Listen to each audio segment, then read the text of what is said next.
جاهزين، ويا مصر اطمن وانت بتمشي في كل مكان. رجال الشرطة اللي بنقدم لهم التحية، اللي وصلوا الليل بالنهار عشان يقدروا بسرعة يوصلوا لزياد. وقفنا شوية وبعدين نقلوني في عربية وبعدين قعدوني في بيت. السلام عليكم.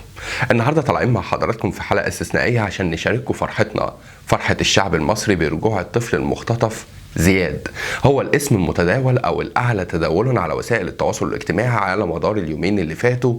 هو ايه اللي حصل له؟ مين اللي خطفه؟ وازاي الشرطة رجعته؟ مش بس كده، احنا معانا لقطات حية لحظة تحريره على ايد الشرطة، وكمان معانا لقاء لزياد هيقول ايه اللي حصل له وازاي افرجوا عنه.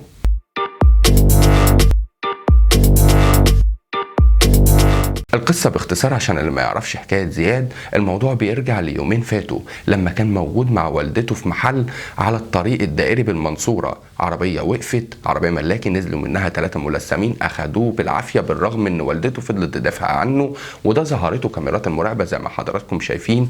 الفيديو ده تم تداوله بشكل واسع جدا على كل منصات التواصل الاجتماعي، ومن هنا قصة زياد بقت قصة الرأي العام في مصر. كل الناس عايزة تعرف هو ايه اللي حصل له، مين اللي عمل فيه كده، طب الموضوع هيخلص على ايه؟ ومن هنا جه دور رجال وزارة الداخلية في مصر، رجال الشرطة اللي بنقدم لهم التحية، اللي وصلوا الليل بالنهار عشان يقدروا بسرعة يوصلوا لزياد ويجيبوا اللي عمل فيه كده. ومن هنا ابتدى رجال الشرطة يبحثوا ويدوروا في كل كاميرات المراقبة خطوط سير العربية من أول ما أخدت زياد لحد ما مشيوا واختفوا.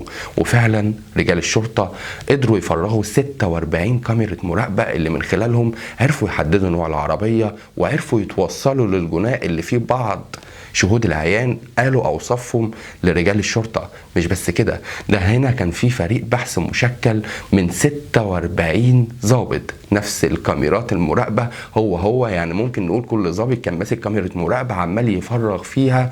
ال 46 ضابط قدروا يوصلوا لمعلومات مهمة على اماكن اختفاء او الاماكن اللي المفترض يكون فيها زياد. وفي فريق تاني من قطاع الامن الوطني اللي برضو بنقدم له التحية، اللي وصل لمعلومات مهمة جدا عن طريق استخدام التكنولوجيا الحديثة اللي من خلالها قدروا يحددوا الأماكن اللي خلاص هيكون فيها زياد موجود.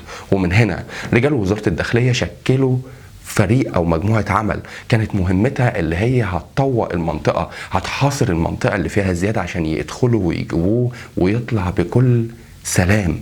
وفعلا ده اللي حصل. ومش هتكلم أكتر من كده، تعالوا نشوف لقطات حية من فيديو وزارة الداخلية وهي بتحرر زياد.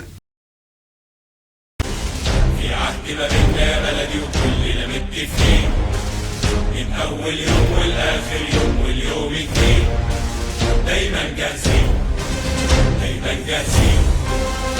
اطمني دايما أولادك يا بلدنا اشتاق، وعيوننا بتسهر على راحتك وعلى استعداد، دايما جاهزين. ويا مصر اطمن وانت بتمشي في كل مكان، أنا عيني عليك، أنا هدفي إن أنت تعيش في أمان، أمنك وأمانك عهد علينا إحنا خدناه، دايما جاهزين لما بتلمسك وتنور الرسالة، بيروح أبطال بس بيجي مكانهم أبطال، يمشوا المشوار دايما جاهزين، وورانا في شهر طول الوقت الإيد في الإيد، لو عدى علينا الليل علشان مع بعض أكيد بيجي لنا نهار.